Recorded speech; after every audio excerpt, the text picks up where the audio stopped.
জনগণের রাজনীতি নাকি রাজনীতির জনগণ? রাজনীতির আয়নায় কতটা প্রতিফলন জনগণের, তাদের অবস্থান কোথায়, সেই হিসেবটি বুঝতে রাজনীতির এই আয়োজনে পুরো সময় আপনাদের সাথে আছি আমি রোকসানা আঞ্জুমান নিকোল।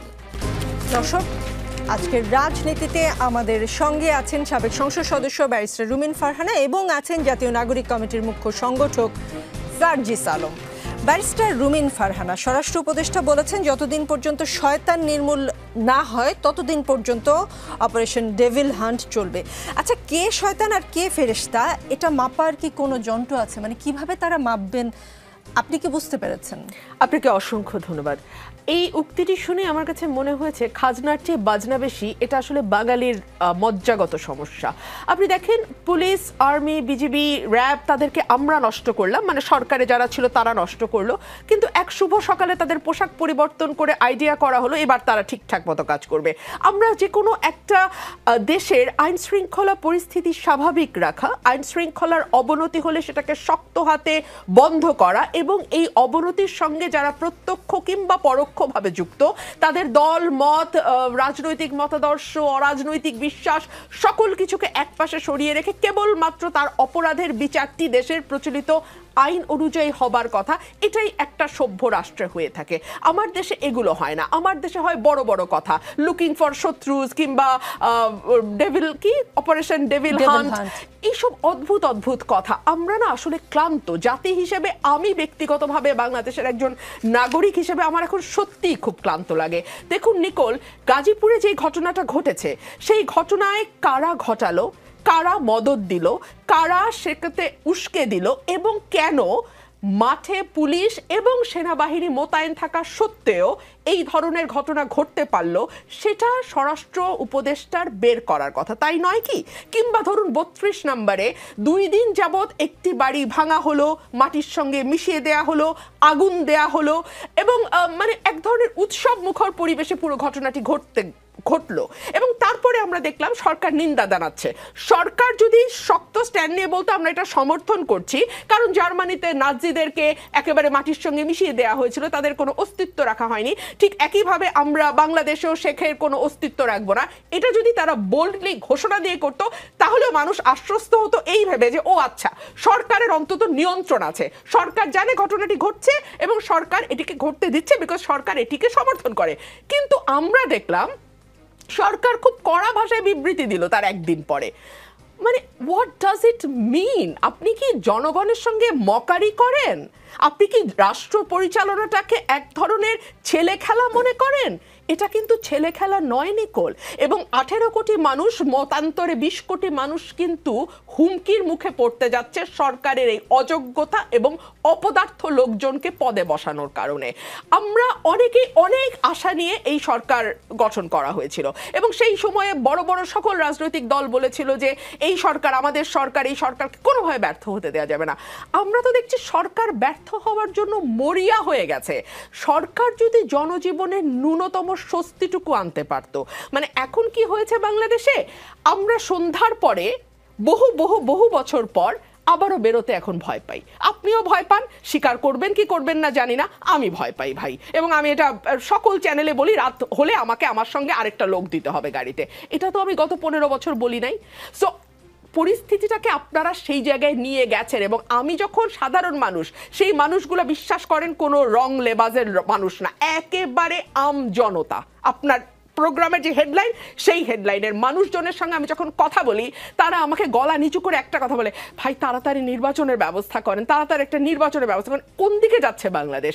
কোন দিকে যাচ্ছে বাংলাদেশ? এইটা কি এই 22 জন উপদেষ্টার জবাব দেওয়ার কথা নয়? আপনাদের দলের মহাসচিব মির্জা ফখরুল ইসলাম আলমগীর সাহেব আমেরিকার প্রেয়ার ব্রেকফাস্টে জয়েন করে এসে আজকে এয়ারপোর্টে নেমে যেটা বলেছেন যে বাংলাদেশের ছাত্র জনতা ফ্যাসিস্ট হাসিনা সরকারের উৎখাতের মধ্য দিয়ে অভ্যুত্থানে সফলতা অর্জন করেছে, কিন্তু আজকে দুর্ভাগ্যজনক আমরা যেন শেখ হাসিনার পাতা ফাঁদে পা না দিই।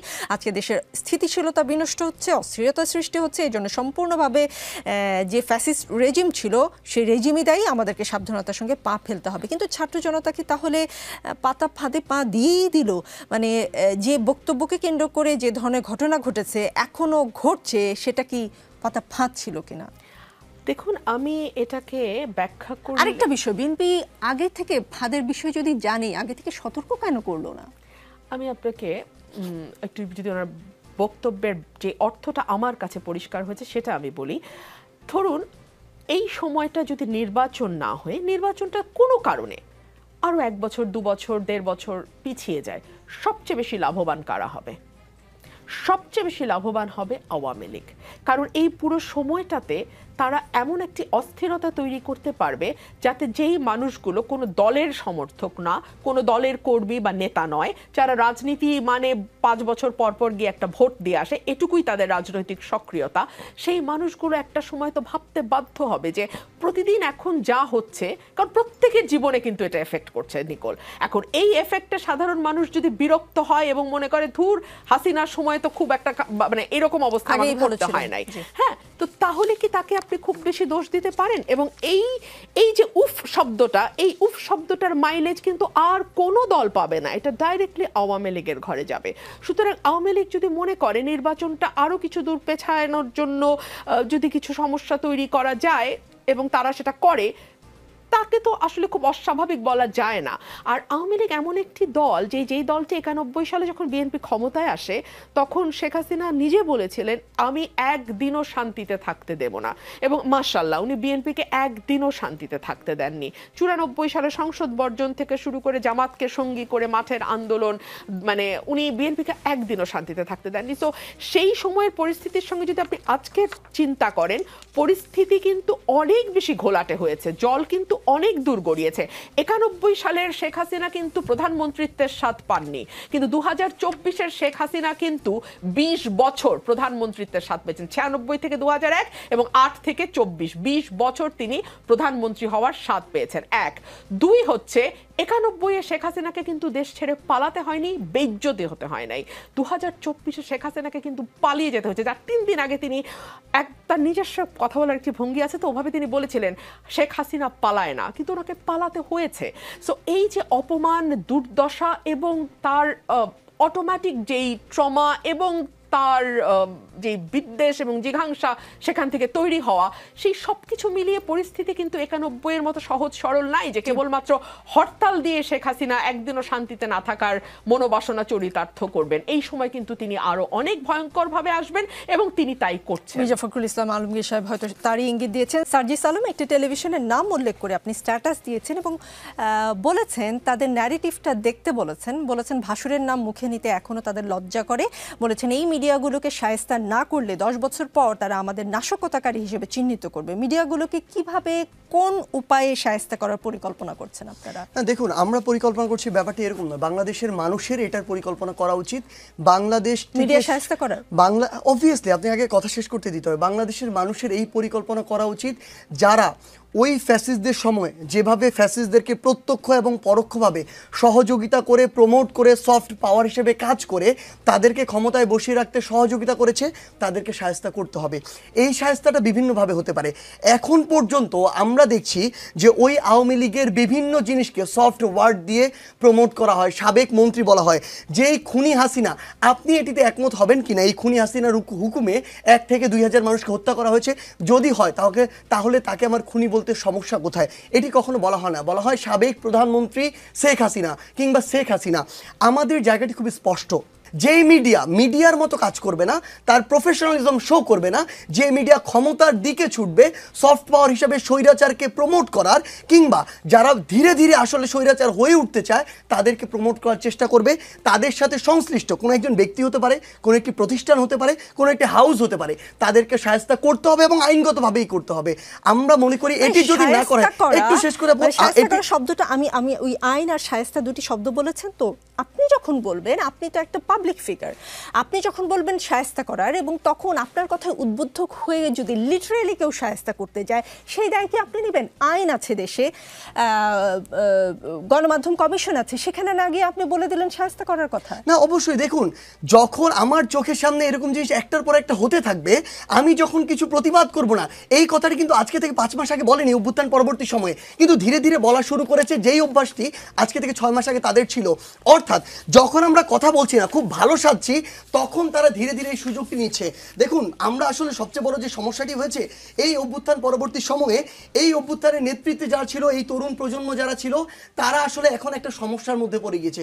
সমস্যাটা হচ্ছে তারা এখন পুরো বাংলাদেশের মানুষকে মনে করছে হয় এরা খুব ভালো মানুষ, না হয় এরা ভালো হয়ে যাবে, দুইটার কোনোটাই আসলে হবে না। আমরা আমাদের জায়গা থেকে মনে করি এরা আসলে বেশিরভাগ ক্ষেত্রে যেই হোক না কেন শক্তের ভক্ত নরমের জম। এই জন্য আপনাকে কিছু কিছু ক্ষেত্রে শক্ত হতে হবে, যদি না হন অনেকে আবার মাথা চারা দিয়ে উঠবে। আমার এই জায়গায় কিছু আপা বেশ কিছু কথা বলেছেন, আপনি কিছু প্রশ্ন করেছেন, এই জায়গায় আমার কিছু উত্তর রয়েছে, এই উত্তরগুলো আমার দিতে হবে। যে এই যে ভাঙচুর করা বা এই বিষয়গুলো, এগুলো হচ্ছে নির্বাচন দীর্ঘায়িত করার চক্রান্ত। এখন পর্যন্ত অন্তর্বর্তীকালীন সরকার ডক্টর ইউনূস তার জায়গা থেকে দুইটি টাইম বলেছিলেন। প্রথমে একটি হচ্ছে 26-এর মাঝামাঝি, 25-এর শেষ। কয়েকদিন আগে তিনি আরেকটি সাক্ষাৎকারে বললেন 25-এর শেষ নাগাদ। বৈষম্য বিরোধী ছাত্র আন্দোলন বলেন, জাতীয় নাগরিক কমিটি বলেন, এই অভ্যুত্থানের যারা নেতৃত্বে ছিল তারা বলেন, কেউই এই সময় নিয়ে কিন্তু প্রতিবাদ করেনি। সো আমরা যদি ওই ক্ষমতাকে দীর্ঘায়িত করারই চিন্তা করতাম বা অন্তর্বর্তীকালীন সরকারকে, আমরা এই জায়গায় প্রতিবাদটি জানাতাম, যেটি জানাইনি। বিগত বছরগুলোতে আমরা যা দেখেছি তুলনামূলক অযোগ্য, ধান্দাবাজ, স্বার্থপর, নিজের আখের গুছানো যে পাবলিকগুলা, তারা ওই সংসদে বসে থাকবে। বসে বসে তারা দেশের বাইরে শরীরে হাড় 206টা, কানাডায় বাড়ি কিনবে 360টা, তো 360টা। তো এইরকম অবস্থা হবে। তো আমরা আমার জায়গা থেকে বা আমি আমার জায়গা থেকে মনে করি এই ইয়াং জেনারেশনকে সামনে এগিয়ে আসতে হবে পলিসি মেকিংয়ের জন্য। আমার মনে হয়েছে ওই সিভিল সার্ভিসের চেয়ে আমি যদি এই রাজনীতির মাঠে ওই সততা আর এই অভ্যুত্থানের স্পিরিটকে সামনে রেখে আমি থাকতে পারি, আমি দেশের এবং মানুষের জন্য বেশি কিছু করতে পারবো এবং সেটাকে সামনে রেখে আমি কাজ করতে চাই। অনেক ধন্যবাদ। রাজনীতিতে শেষ কথা বলে কিছু নেই, চলতে থাকবে আলোচনা। আগামী বৃহস্পতিবার আবারও দেখা হবে ঠিক রাত 9টায়।